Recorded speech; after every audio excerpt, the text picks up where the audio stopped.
We're talking about sending military forces to fight against the drug cartels in Latin America. Do you think it's worth sending our forces, our U.S. forces there to take this on? Cartels where? Yes, but it has nothing to do with Mexican territory. It has to do with their country. It does not involve our territory. So it would be within the United States? Within the United States, exactly. Cartels are now officially in the Pentagon's crosshairs. And it's not just the wall anymore. Trump ordered the kill shot. How do you stop a 30-foot boat moving at over 80 miles per hour, hidden in open waters, loaded with thousands of pounds of cocaine? The answer isn't firepower, it's precision.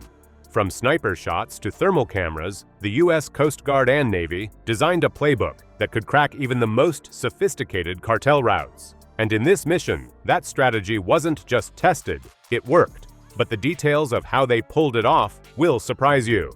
Before we move on, please take a moment to subscribe to the channel and like the video.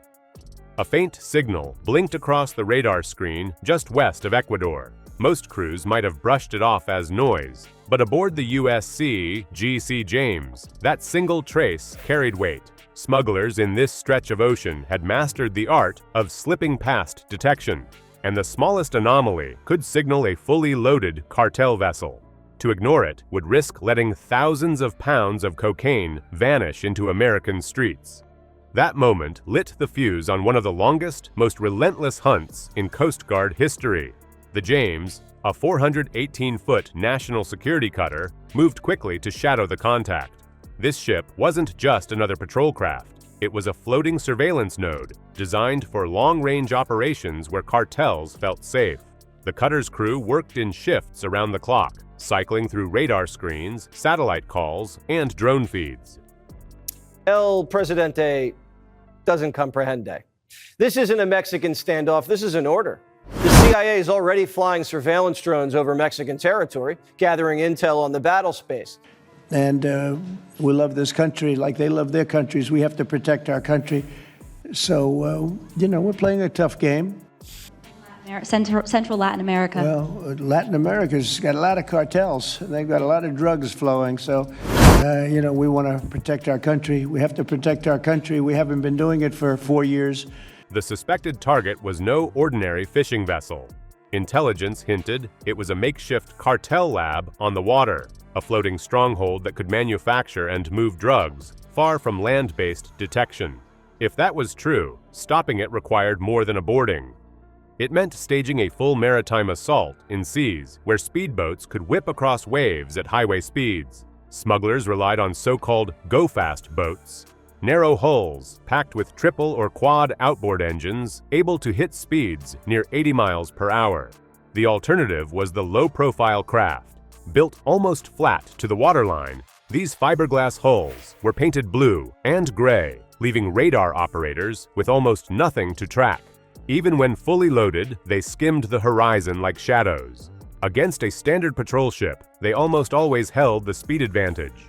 That's why the James relied less on its own engines and more on seeing the enemy first and cutting them off before escape became possible. Mounted atop the James was an integrated suite of sensors, rarely matched by a cartel's improvisation. Long-range air search radar could look hundreds of miles out. Thermal imagers pierced the darkness, locking onto heat from engines and exhaust systems, even when waves and weather concealed the hulls. Overhead, small unmanned drones extended the ship's field of view into a wide surveillance web. These systems didn't just spot boats, they predicted routes, sending course corrections straight to commanders watching in real time. On the ship's rear decks, readiness was unmistakable. 2 MH-65 Dolphin helicopters sat tied down with rotors secured, fueled to chase smuggling craft on a moment's notice. Crews kept inflatable fast response boats, fitted with high-powered rifles and grappling gear, waiting only for launch orders. Once radar or drone operators confirmed a contact, alarms sounded, and within minutes, those helicopters lifted into the salt air hunting vessels, screaming at impossible speeds. Between January 5th and January 7th, the James's crew fought through 3 back-to-back engagements that tested every system aboard. Each began with drone surveillance plotting an approach pattern. Helicopters then cut across the waves, shouting warnings in English and Spanish over loudspeakers. Meanwhile, boarding teams rowed small boats straight into dangerous intercepts, engines roaring, weapons braced against spray. Nothing about the rhythm was easy, yet it worked. In one chase, cartel smugglers made a desperate gamble, unloading thousands of pounds of cocaine into the sea mid-pursuit. Bundles splashed against heavy surf, bobbing in white caps as crews scrambled to recover them.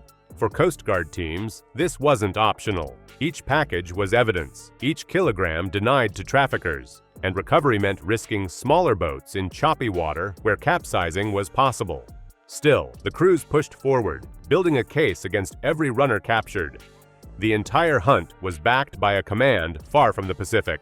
In Key West, Florida, the Joint Interagency Task Force commanded a hidden operations center. Analysts monitored satellite feeds, intercepted communications, and relayed updates in real time directly to the James. Their oversight meant that one ship wasn't acting alone, but as part of a wider intelligence net linking DEA advisors, Navy assets, and foreign partners across the region. By the end, the faint radar contact that once meant nothing grew into 13 interdictions across the Pacific corridor. The James detained 34 smugglers, pulled 46,000 pounds of cocaine worth billions off the water, and proved the model was scalable. But even with that success, leaders realized technology could only advance the fight so far. What changed the outcome wasn't just catching boats. It was forcing cartel systems themselves to fracture, altering how they operated at sea from the start. Cartels had long treated the ocean as their escape route. Cargo blended with fishing fleets, speedboats slipped between trade lanes, and submarines vanished into the deep. But this time, for the first time at this scale, the sea itself became the battlefield.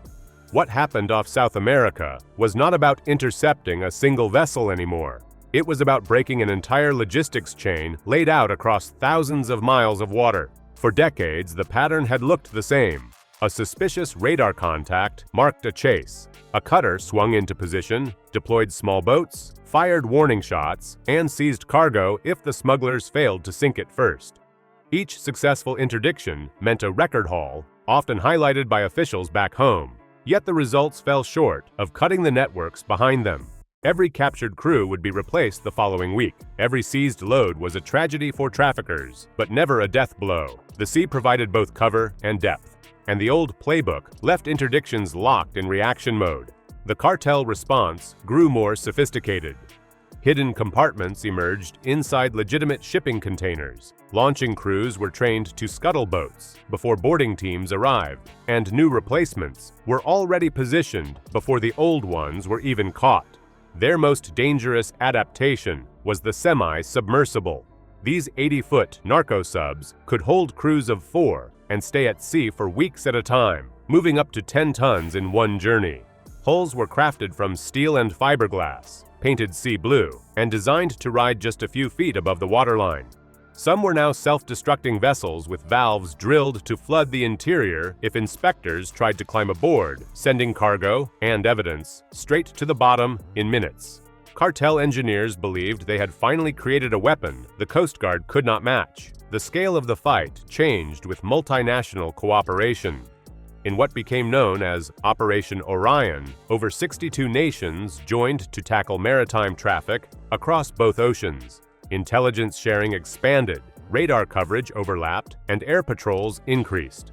The result was staggering: 225 tons of cocaine seized in one campaign, estimated at more than $8.5 billion in value.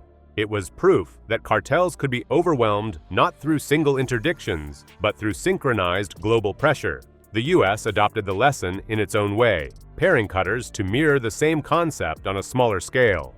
The James hunted, scanning and directing, while the Mohawk advanced into contested zones, climbing onto boats, collecting fingerprints, preserving evidence, and hauling suspects back to shore for prosecution.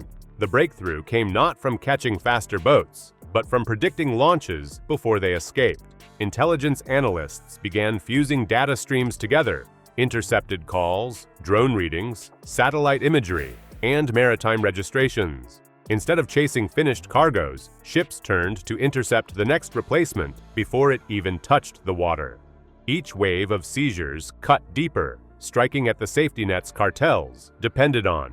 The seizures linked directly to operations run by the Jalisco New Generation Cartel and the remnants of Sinaloa's Pacific Wings, bleeding them of both money and, more critically, momentum.